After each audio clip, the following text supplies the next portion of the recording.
Hello po mga kaibigan, welcome po kayo sa YouTube channel ko. Nandito po ngayon ang Milagro de Santo Cristo sa Kapitangan Paumbong, Bulacan.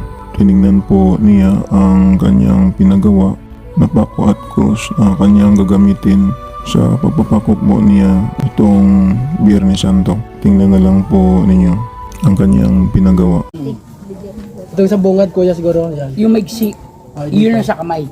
Dito Yung mahaba, yun yung sa paa. Pero grabe yung kinuwento ni Kuang kanina, yung magkapatong yung paa, babae ng paa. Masakit yun. Spirsi? Dahil kasi, kaya nga gusto pa niyang Panipisan. panipisan pa to. Kasi yung sugat. Itong stainless na to is nagmula ng ganyang kalaki. Ito, na pinalit lang. Ngayon, ang lilitan pa raw namin. Oo, kasi nakapatong yung Pero sa talim, agad karayo ba no? Tsaka oo, makunat siya. Nung pagkakagawa niya, hindi siya basta sa Sa baba. kamay saan? Yung maigsi. Ito sa Doon lang, sa kamay kamay. ito lang. Yung gamay. Ibig sabihin, Maliit.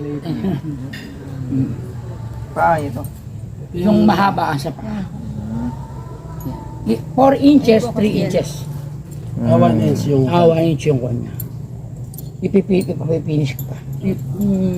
tapos sa paa. Sterilize ko yan. Yes. Ibababad sa alcohol at langis. Natin mo maganda. Pero stainless pure. 304 talaga yan. Balito na lang kailangan panipisan. Ninipisan at ipipinis-pinis. Kaya yan yung pinagawa natin. At ito yung... At saka yung... Ang sabi nga ni Santi, dali na rin daw yung tapaka na yan, yung sa paa. Hindi na ako. Hamon na sa bisita. Yan, di isa pa nagdadala. Habang papunta Dito na rin lang ka. siguro. Dadali ko na sa bisita. At doon ko na rin ilalagay. Pero ito, Santo Rosario namin dadali. Sige. Kaya yan. Ayun, diretso na kami sa Santo Rosario. Hindi. Dito muna sa banyo.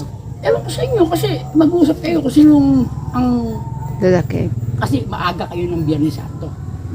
Siguro mga 7 to 7:30 ando doon na kayo kasi sabay-sabay kayong lalakad papuntang Kapitangan ng alas 8 daw. Bagay, kung hindi namin makontak doon yung Mudiyo na si Ako, Romy. kontakin mo ako. Kontakin kita. Yes. Alam problema. Tukan ako. Pero, Mas maganda daw yung maraming kontak eh. oo naman. Tsaka yung, ika nga, may mga option. Bago umakyat ng tulay yun na malaki. Napanan pala nun, naalala ko. Yun, gawing kaliwa yung...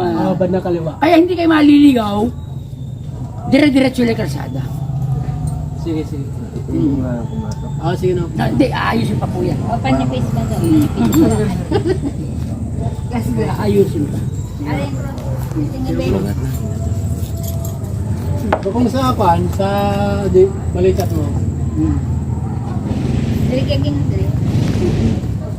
ano, kailangan? Bilisan to.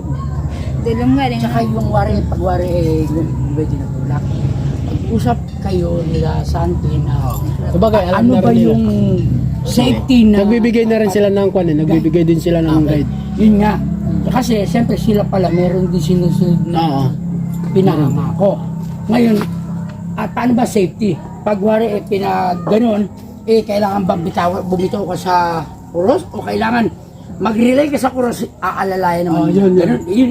Nagbigay sila instruction ng dati. Oo, na kailangan safety, 100% safe. Alang madidisgrasya, yun nga yung kinuha ko kanina. Kaya lang, sabi, kaya sinabi mo sa akin na nasa probinsya masakit pa ka to. Hindi.